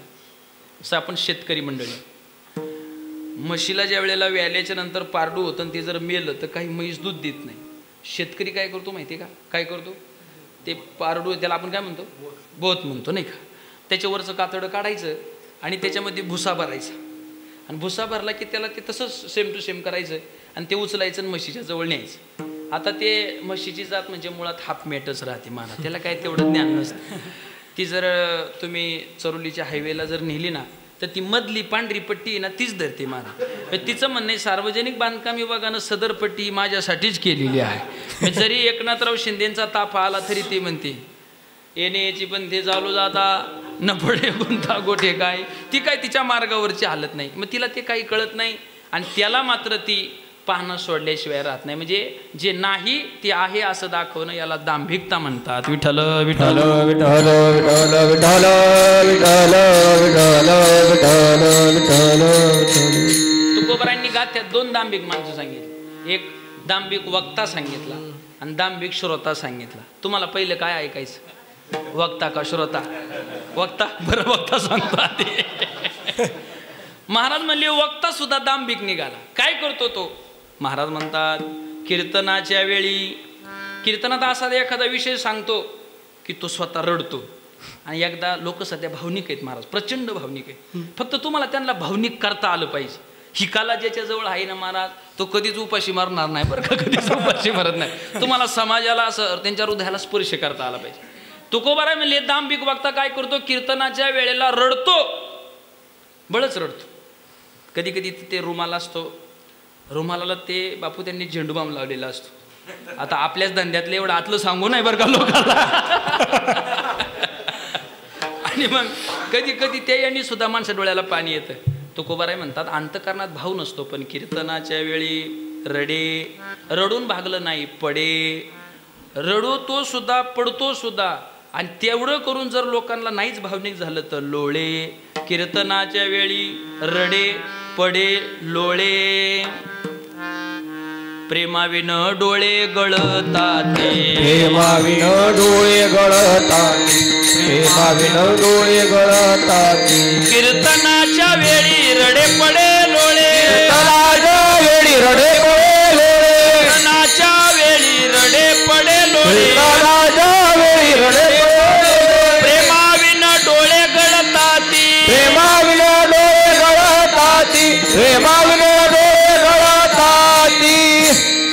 प्रेमाविन डोळे गळताती याला दांभिक वक्ता म्हणायचं. आता दांभिक श्रोता सांगतो तुम्हाला. आता सध्या श्रावण महिना चालू आहे. भाऊ नका ठेवू द्यात. का नका ठेवू माहिती आहे का? हे इथं काहीच नाही मध्ये. तुम्हाला 2 किलो गुलाळून हे भरावं लागतं. तेवढ्यापेक्षा की 1 किलोचं पैसे मला द्या, माझा मी काय ना. विठ्ठल विठ्ठल विठ्ठल विठ्ठल विठ्ठल विठ्ठल विठ्ठल. दांभिक वक्ता म्हणजे काय? आता ही श्रावण महिना चालू आहे. जुन्या काळात, आता अजूनही आहे काही पद्धत थोडीशी ग्रामीण भागात, श्रावण महिन्यात घरोघरी अध्याय लावलेले असतात बघा. नवनाथ म्हणा, भक्तिविजय म्हणा, हरिविजय. मग त्याची पद्धत कशी असते माहिती आहे का? एक जण असा बसतो, तो वाचणारा असतो. त्याच्या शेजारी एक जण बसतो, तो सांगणारा असतो, बरोबर. बाकी अशी मंडळी सगळी बसलेली असतात. फार भाविक असतात लोक. तुकोबाराय म्हणतात एकदा काय झालं, पुराण ऐकण्यासाठी गावातला एक व्यक्ती आला. आणि व्यक्ती आल्याच्या नंतर तो इथं वाचणारा आणि तिथं सांगणारा बसला. आणि तो असा समोर इथं ऐकायला बसला. तर कधीच नाही तो व्यक्ती जर कधी कथा कीर्तनात आला तर लोक महाराजाकडे कमी त्याच्याकडे जास्त बघतात. म्हणजे काय झालं बा, नेमका हा कशामुळे आला असं ते सगळे लोक त्याच्याकडे बघायला लागले. आणि मग विषय चालू झाला, काहीतरी विषय निघाला असेल. आणि विषय निघाल्याच्या नंतर जो पुराण सांगणारा होता ना, म्हणजे ग्रंथ फोडून सांगणारा, त्याला अशी दाढी होती खाली, इथपर्यंत होती अशी. आणि ती पिकलेली दाढी होती अशी, काळी प्लस पांढरी अशी दोन्ही मिक्स केस होती अशी इथपर्यंत.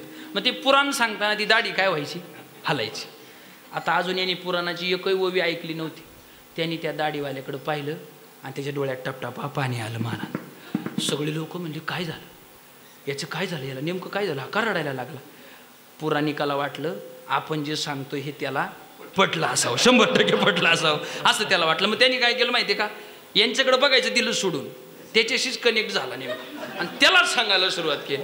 आणि मग तो पुराणिक सांगता सांगता म्हणायचा, ह्या जगात एकच ब्रह्म आहे. एक बोट वर केलं की तो ढसढसाच बापू रडायला लागला, इतका रडायला लागला का काय बोलायचं नाही.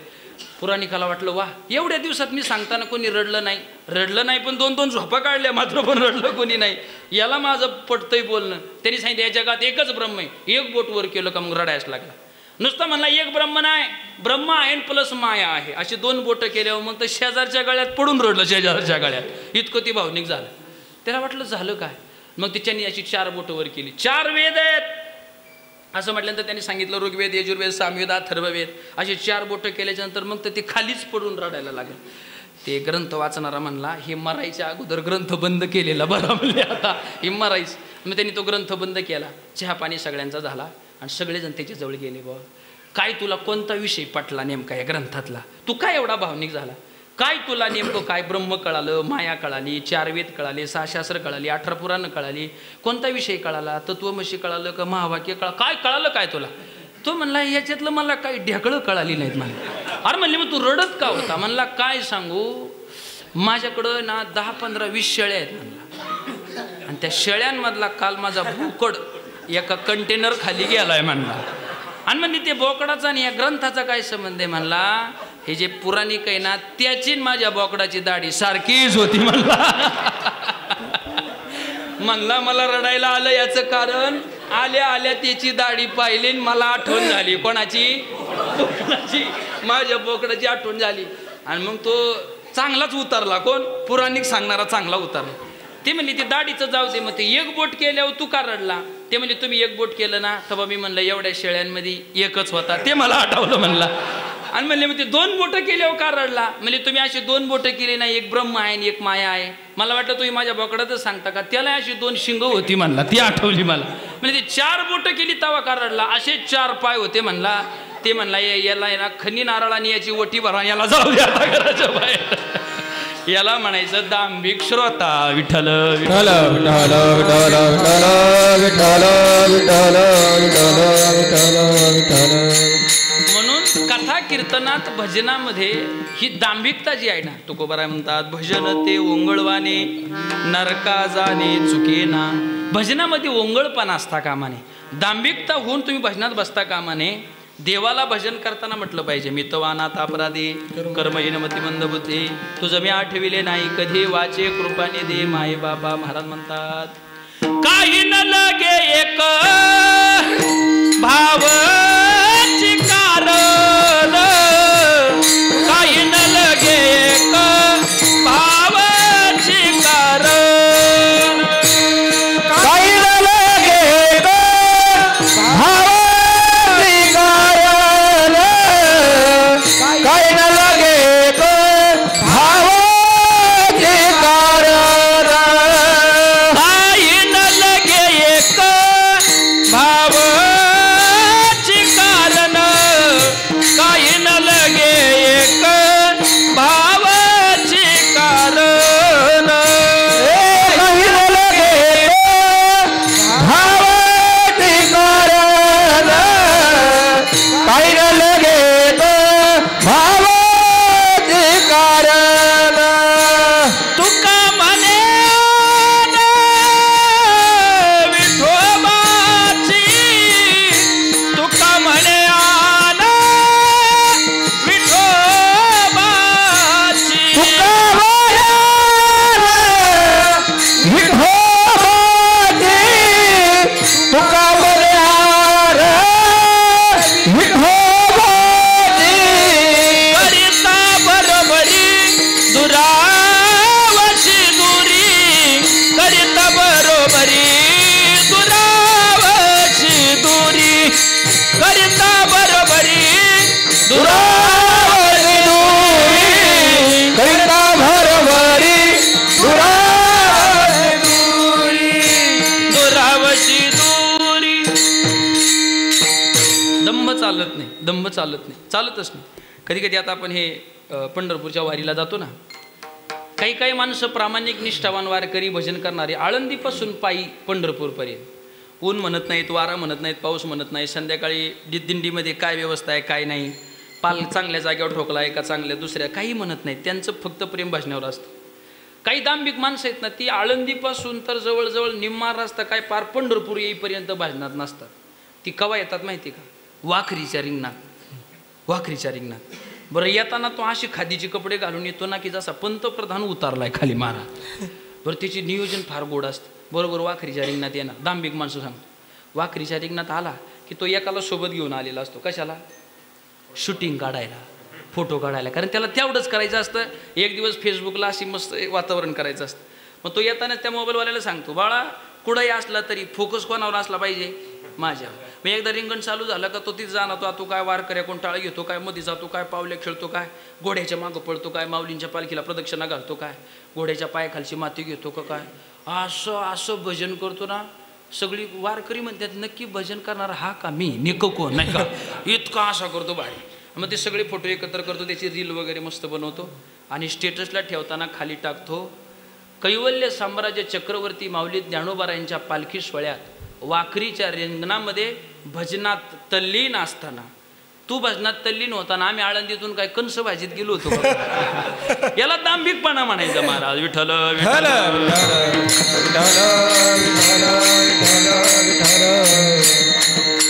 गुरुजी सांगत असतात, माणसांनी पुण्य झाकून ठेवलं पाहिजे, पाप जगाला सांगितलं पाहिजे. जातीवंत शेतकरी शेतात बी पेरले, लगेच नांगर सोडला की लगेच त्याला फळी जुगतो आणि त्या फळीनं ते बी काय करतो, झाकून टाकतो. ज्ञानोबाराय म्हणतात, नाना कृषी वळू आपुले पांघुरवी पेरिले, तैसे झाकी निपजले दान पुण्य.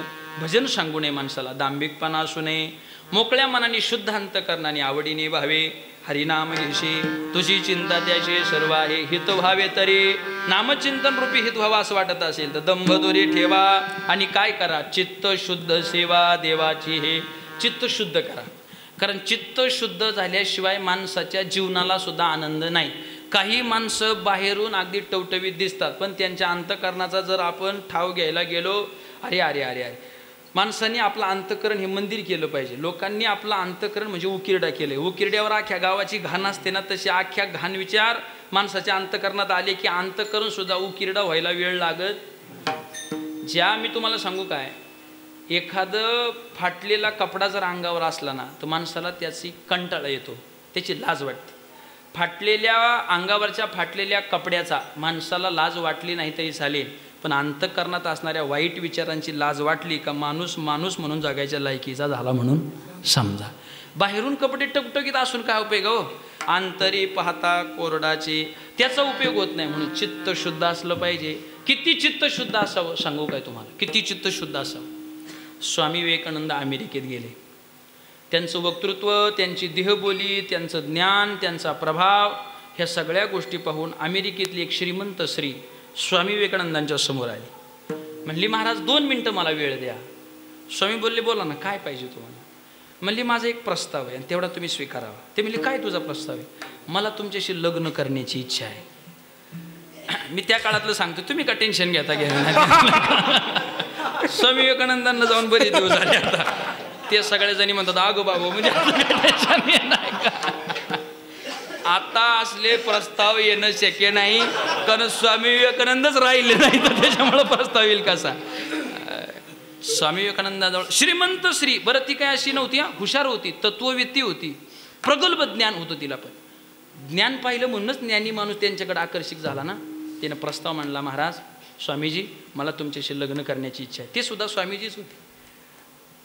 ते 1 मिनिटाच्या आत ते म्हणले, तुमचा प्रस्ताव मी स्वीकारतो, पण तुम्हाला माझ्याशी लग्न का करायचंय याचं कारण मला कळलं पाहिजे. कारण काय पाहून तुम्ही माझ्याशी लग्न, मी असा फकीर माणूस आहे. ती म्हणली, स्वामीजी तुमच्याशी लग्न करण्याचा माझा एकच प्रामाणिक उद्देश आहे, मला तुमच्यासारखा तत्ववेत्ता, ज्ञानी, सद्गुणी, प्रकांड पंडित असा एक मुलगा व्हावा, अशी माझी प्रामाणिक इच्छा आहे आणि ती तुम्ही पूर्ण करावी. याच्यासाठी मला तुमच्याशी लग्न करायचं. चित्त किती शुद्ध असावं बघा. स्वामीजी बसले, तिलाही बसवलं. स्वामीजी बसले, म्हणले, ऐक माझ्या काही प्रश्नांची उत्तरं दे, लगेच तुझ्याशी लग्न करतो, काही अडचण नाही माझी. म्हणली, काय उत्तर आहे सगळं विचारा. आता तिला वाटलं काय जमीन विचारतात का काय, तू किती शिकली असं, तसं नाही विचारलं. स्वामीजी म्हणले, तुमचं म्हणणं आहे की माझ्यापासून तुम्हाला पंडित मुलगा व्हावा, याच्यासाठी तुम्हाला माझ्याशी लग्न करायचं आहे, पण माझं एक ऐका, भविष्यात जर आपल्या दोघांचं लग्न झालंच तर आपल्याला मुलगाच होईल याची काही गॅरंटी आहे का तुम्हाला. ती म्हणली, नाही ना स्वामीजी. झालाच मुलगा तर तो जगेल याची काही गॅरंटी आहे का. नाही ना स्वामीजी. जगलाच तर तो शाळेत जाईल याची काही गॅरंटी आहे का. म्हणजे नाही ना स्वामीजी. गेलाच शाळेत तर तो चांगलंच शिकेल याची काही गॅरंटी आहे का. म्हणजे नाही ना स्वामीजी. शिकलाच चांगला तर माझ्या इतका ज्ञानी बनेल याची काही गॅरंटी आहे का. म्हणजे नाही ना स्वामीजी. झालाच माझ्या इतका ज्ञानी तर माझ्या इतकी प्रसिद्धी मिळेल याची काही गॅरंटी आहे का. म्हणजे नाही ना स्वामीजी. आणि झालाच माझ्या इतका प्रसिद्ध तर त्याची प्रसिद्धी बघायला तू जगशील याची तुला गॅरंटी आहे का. ती म्हणली नाही. म्हणले मग मुलगा होण्यापासून तर त्याची प्रसिद्धी बघेपर्यंत जर कशाचीच गॅरंटी नसेल तर लग्न करायचं कशाला. याला म्हणतात प्रस्ताव ठोकारणं. मग ती म्हणली माझ्या प्रस्तावाचं काय, माझ्या इच्छेचं काय. स्वामीजी म्हणले अर्ध्या मिनिटात तुझी इच्छा पूर्ण करतो. काय, तुला माझ्यासारखाच मुलगा हवाय ना. एक काम कर ना, तू मलाच तुझा मुलगा समज ना, विषयच संपला महाराज. याला म्हणायचं चित्त शुद्ध. असा जर प्रस्ताव आता आला तर कवा तरी बोलू त्याच्यावर. आता विठ्ठल विठ्ठल विठ्ठल विठ्ठल इतकं चित्त शुद्ध असलं पाहिजे. चौकात बी पुतळे म्हणजे कोणाचे नाही होत महाराज, ज्यांची झाली त्यांना विचारा. तुम्हाला सांगतो, देहूमध्ये दिवाळीच्या सणाला शोभा कासाराच्या बायको तुकोबारायांचा द्वेष करत होती. चित्तशुद्ध सांगतो, तिनं दिवाळीच्या वेळेला शोभा कासारांना म्हणजे आपल्या नवऱ्याला सांगितलं की महाराजांना घरी आंघोळीला बोलवा. आता महाराज म्हणजे मोकळ्या मनाचा माणूस, म्हणले महाराज आमच्या पत्नीनं तुम्हाला आंघोळीला बोलवले. महाराज म्हणले माझी असून मला आंघोळीला पाणी देत नाही, तुझी न बोलवले मी तिकडंच येतो म्हणले. महाराज गेले. गेल्याच्या नंतर बाहेर चौरंग मांडला, चांगली रांगोळी काढली. दिवाळीचा सण असल्यामुळं ते काय लावायचं असं उठणं वगैरे ते सगळं तिथं व्यवस्थापन केलं होतं. सगळं व्यवस्थापन केल्याच्या नंतर तिच्या अंतःकरणात राग मात्र वेगळाच होता. चुलीवर पाणी ठेवलं, त्या काळात काय गॅस नव्हता, आणि त्या पाण्याला गदगद गदगद अशी उकळी आली होती, उकळलं होतं पाणी. शोभा कासाराला माहिती नाही बायकोच्या मनात काय, आणि तुकोबारायांना माहिती नाही त्याच्या बायकोच्या मनात काय. तुकोबारायांनी आपल्या अंगावरची कपडे काढली, तुकोबाराय त्या चौरंगावरती बसले. शोभा कासार काहीतरी आणण्यासाठी बाहेर गेले की त्या बायकोनं पाहिलं, धडधड धडधड उकळलेलं पाणी असंच उचललं, तुकोबारायांच्या अंगावर आणून ओतलं. डोक्यावर ओतलं ना महाराज, पाणी इतकं गरम होतं तर डोक्यावर केस सुद्धा राहिला नाही. जर केस राहिला नाही तर अंगाच्या बॉडीची काय परिस्थिती झाली असेल हे जावे त्याच्या वंशा.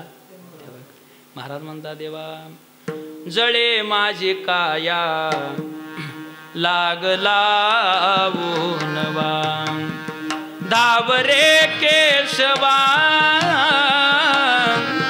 माय बापा. महाराज म्हणता, देवा माझी काय जळून चालली रे, काय करू मी, काय पाप केलं होतं मी, काय या बाईचं माझं वैर होतं. हे तसंच तुकोबारायांना उचलून घरी नेलं. योगायोग असा, ज्या की रखो साह्या मारना सके कोय, तुका म्हणे त्यांचा देव सर्व भार चालवे कामार होण्या. तुकोबारायांच्या अंगावर पाणी टाकलं पण परिस्थिती ती उलटी झाली. गरम पाणी टाकलं तुकोबारायांच्या अंगावरती, आग झाली शोभा कासाराच्या बायकोच्या अंगाची. याला म्हणायचं देवाचा न्याय.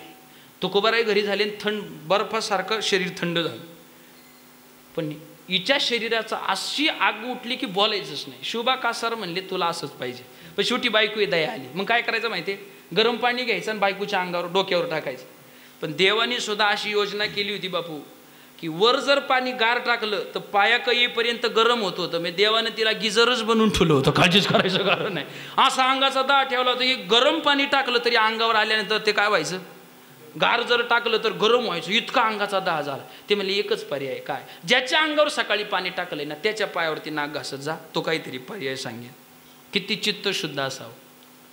म्हणतात गरजवंताला अक्कल नसते. ती म्हणजे आता सकाळ झाला असेल काय, पण मी आता जाते. धावत गेली. तुकोबाराय भजन करत बसले होते, फक्त मंदिरात बसले होते, डोंगरावर गेले नव्हते. महाराजांच्या पुढे साष्टांग दंडवत घातलं, सांगितलं महाराज करा क्षमा अपराध, महाराज तुम्ही सिद्ध.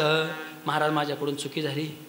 मंडळी तुकोबारायांचं चित्त इतकं शुद्ध होतं की सकाळी ह्या बाईनं आपल्या अंगावर गरम पाणी ओतलंय हे सुद्धा त्यांच्या लक्षात राहिलं नव्हतं. इतकं चित्त शुद्ध होतं. ते म्हणले बाई काय माझी चुकी केली, तू का माझ्या पाया पडते. पायाच पडायचे ते त्या विठोबाच्या, पड ना, माझ्या का सर्वसामान्य नाही. म्हणले महाराज माझ्या अंगाचा दाह झालाय. महाराज म्हणले का, म्हणले सकाळी तुमच्या अंगावर कर असं असं. महाराज म्हणले तू टाकलं वय गरम पाणी, माझ्या लक्षातच नाही.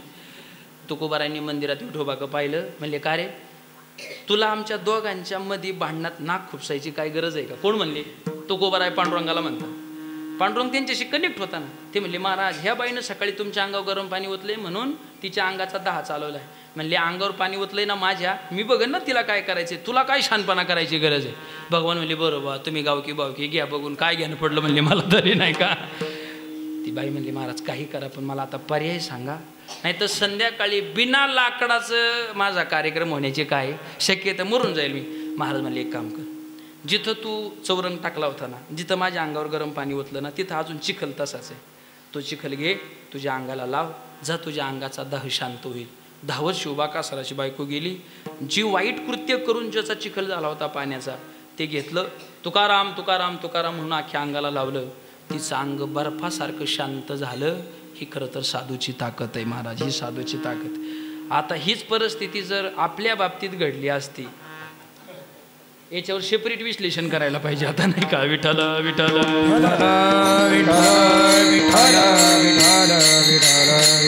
चित्त शुद्ध, इतकं चित्त शुद्ध झालं पाहिजे, इतकं चित्त शुद्ध. दया करणे जे पुत्राशी तेच दासा आणि दासी. हा तुका म्हणे चित्त करा रे निर्मळ, येवनी गोपाळ राहे तेथे. चित्त निर्मळ करा आणि देवाची सेवा करा.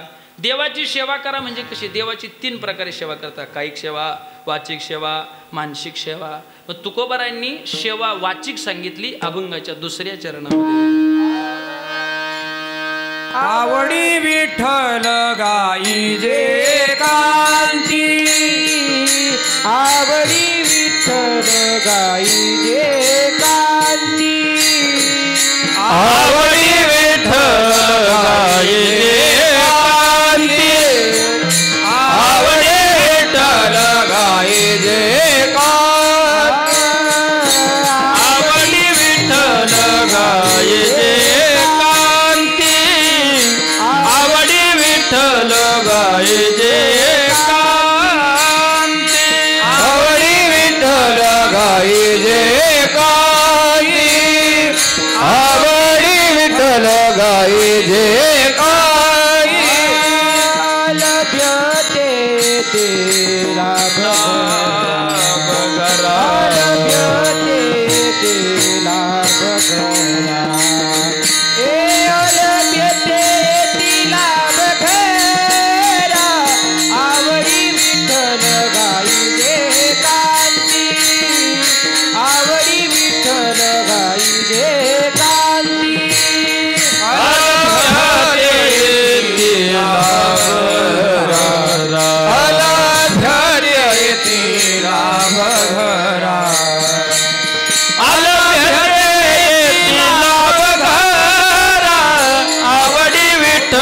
गाई जे कांती, आवडी विठ्ठल गाई जे कांती, गाई जे कांती. महाराज म्हणले देवाची सेवा करणं म्हणजे भगवान परमात्म्याचं नामचिंतन करणं. नामचिंतन कसं केलं पाहिजे, एक आवडीनं केलं पाहिजे. आणि दुसरी गोष्ट होईल तितकं एकांतात केलं पाहिजे. सामुदायिक भजन आहे तर ते सत्यात करा, पण स्वतःची साधना एकांतात करा. कारण महाराज म्हणतात उघड्या बाजारात कथा हेतो नावडे पंढरीनाथा.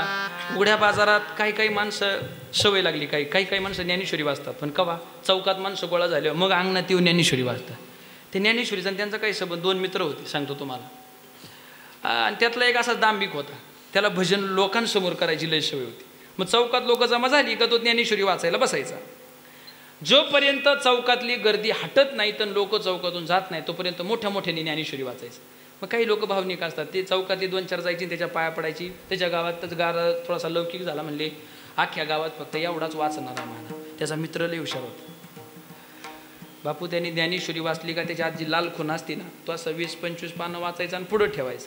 तो कामाला निघून गेला का त्याचा मित्र ती खून परत पहिल्या जागेवर आणून ठेवायचा. ते थोडंसं मित्र असंच असते त्यांचं. मग आता दुसऱ्या दिवशी आल्यावर याला अक्कल पाहिजे का नाही, पण याचं लक्ष ज्ञानेश्वरीवर नसायचं, लोकांवरच असायचं. ते परत तिथूनच सुरुवात करायचं वाचायला. तर त्याचा जो मित्र आहे त्याला वाटलं आज कळन, उद्या कळन, परवा कळन. महिना गेला पण याच्या डोक्यात काय आलं नाही.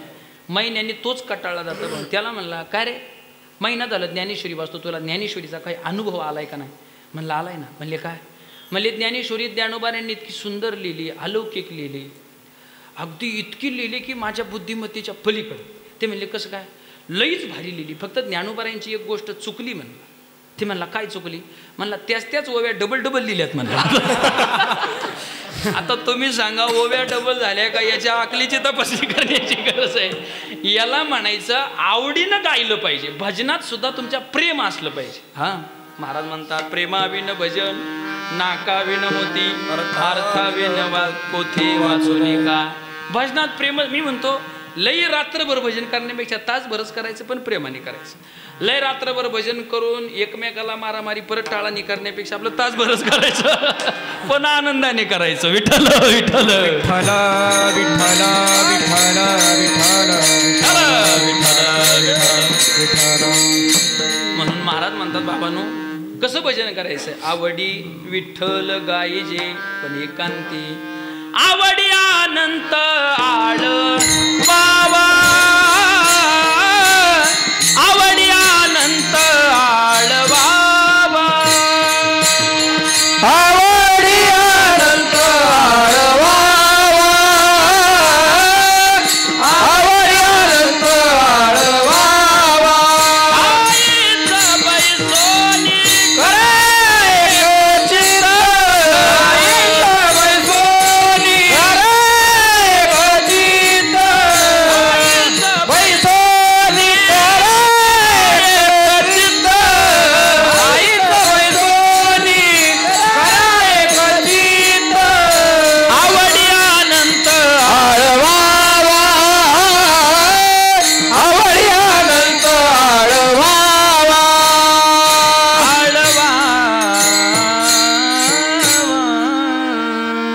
आवडीनं देवाचं नाम गा आवडे विठ्ठल गायजे एकांती फायदा काय होईल आलभ्यते येते लाभ घरा आलभ्य लाभ होईल माणसाला लाभ सहज होतो महालाभ प्रयत्नाने होतो पण आलभ्य लाभ मात्र देवाच्या नामचिंतनाशिवाय होत नाही महाराज म्हणतात ज्यावेळेला भगवान गोकुळात आले ना गोपाळांसाठी तुकोबाराय म्हणतात काय गवळी यांच्या होत्या पुण्यराशी आणि त्या म्हैशी गायी पशु काय त्यांचं पुण्यकाळ त्यांचा राहिला शोभा देवकीच्या गर्भा देवाले गर्भाशी तयाच्या आले नारायण तुटले बंधने आपोआप याला म्हणायचं देव घराला येणे म्हणजे आलभ्य लाभ होणे आणि असा आलभ्य लाभ एकांतात आणि आवडीनं दांभिक सोडून जर तुम्ही दांभिकता सोडून भजन केलं आलभ्यते लाभ येते घरा घरा म्हणजे कुठं आपल्या सिमेंट काँक्रीटच्या घरात नाही ह्या घरात येतात हृदय बंदी खाना केला आत विठ्ठल कुंडीला हे हृदय म्हणजे मंदिर आहे ह्या घरामध्ये भगवान येतो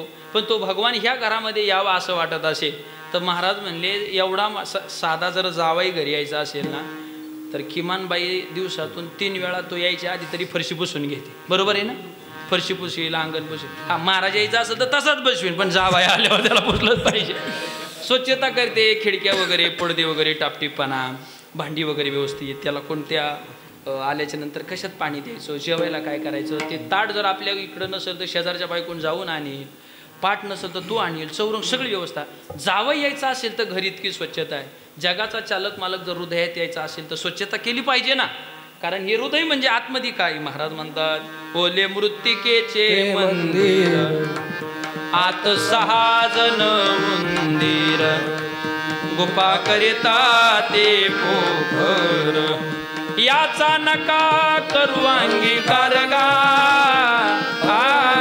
वासुदेव करे तो पेरा आज 6 जण उंदीर बसलेत काम क्रोध लोभ मद मत्सर अहंकार पण महाराज म्हणले तो देव आता यावा असं वाटत असेल तर काय करा तो का म्हणे देह भरीला विठ्ठले पण त्याच्या आधी काय केलं काम क्रोध केले घर रे ते मग तो देव जर हृदयात यावा असं वाटत असेल तर आम्ही काय केलं पाहिजे आनिकांतरी आनिकांतरी आनिकांतरी न जावे वसती आनिकांतरी आनिकांतरी आनिकांतरी न जावे वसती आनिकांतरी आनिकांतरी आनिकांतरी न द्यावी वसती आनिकांतरी आनिकांतरी आनिकांतरी न द्यावी वसती करावी शांती वासनेची करावी शांती वासनेची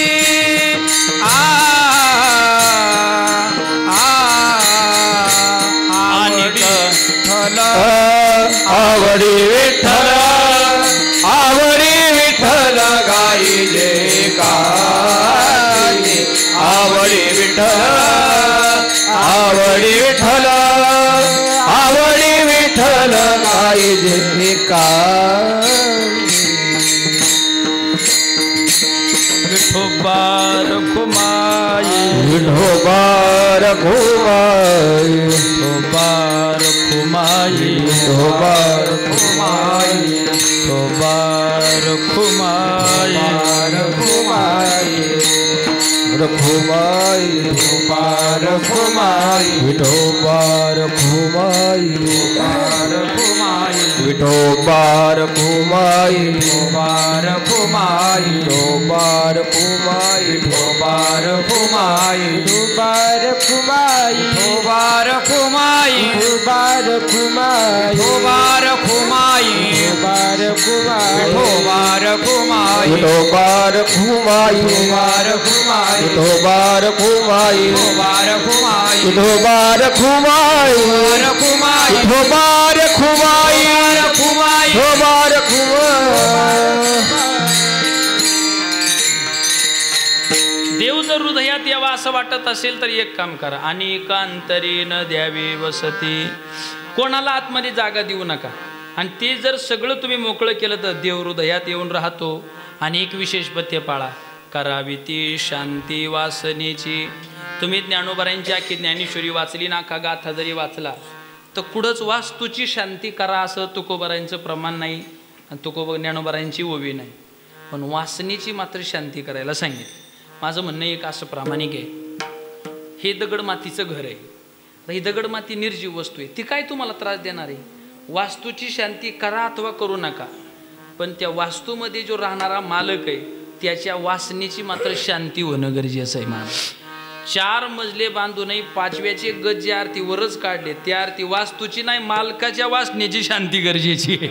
कारण तोपर्यंत मालकच शांत होत नाही तोपर्यंत वास्तू काही करणार नाही. तुम्ही सांगा, 80,000 बायका असताना सुद्धा एका स्त्रीसाठी 9 ग्रहाच्या पायऱ्यावरून चालणारा, गणपती ज्याच्या इथं पंचांग सांगायला होता, अग्नी ज्याच्या इथं कपडे वाळवायला होता, इंद्र त्याचं काम ऐकायला होता, एवढा श्रीमंत माणूस. पण वासना ही गोष्ट अशी आहे की एका स्त्रीसाठी भिकाऱ्याचं रूप घ्यावं लागलं आणि दारिद्र्य माणसाचं रूप घेऊन तिच्या दरवाज्यात भीक मागावं लागली. हा वासनेचाच परिणाम आहे. म्हणून महाराज म्हणतात, वासनेच्या संगे नको जाऊ मना, पाहत्या रावणा काय झाले. त्यालाच नाही, इंद्रा पडली बघे, चंद्र झाला काळा, नारद चुकला चाळा भजनाचा. हा वासनेचाच परिणाम आहे महाराज. म्हणून करावी ती शांती वासनेची. भगवान फक्त दुर्योधनाला म्हणले होते 5 गावं त्यांना दे. खरं तर ते निम्म्याचे हिस्सेदार आहेत, पण तू आता नाहीच ऐकत, तुझा बाप राजा आहे, यांचा बाप गेलाय मरून, मला काय भांडायला टाईम नाही, मला माझं पडलंय, तुमची मिटवायची 5 गावं दे फक्त.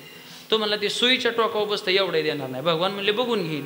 असं बघितलं महाराज, भीमानी मांडी फोडली ना त्यावेळेला जे मातीचा कणा इतकं देणार नाही म्हणला होता ना, त्याच मातीच्या कणात 22 दिवस बिना पाण्याचा पडून राहिला, पण देवानी पाणी पाजायला माणूस ठेवला नाही. म्हणून करावी ती शांती वासनेची. वासनेची शांती केली पाहिजे बाबा. आणि मग ही वासनेची जर तुम्ही शांती केली तर मग काही करायची गरज नाही. भगवान परमात्मा अंतकरणात येऊन राहील. महाराज म्हणले हाच हितासाठी निर्वाणीचा बाण आहे. अभंगाचं शेवटचं. तुका मने बाण हाची निर्वाणी जा, तुका मने बाण हाची निर्वाणी जा, तुका मने बाण हाची निर्वाणी जा, तुका मने बाण हाची निर्वाणी जा, तुका मने बाण हाची निर्वाणी जा, तुका मने बाण हाची निर्वाणी जा, बाण हाची निर्वाणी जा, तुका मने बाण हाची निर्वाणी जा. वाऊगी वाट वेतून वाऊगी वाट वेतून आवडी विठ्ठल गाई जे कांती, आवडी विठ्ठल गाई जे कांती. वाऊगी ही वाचा वेतून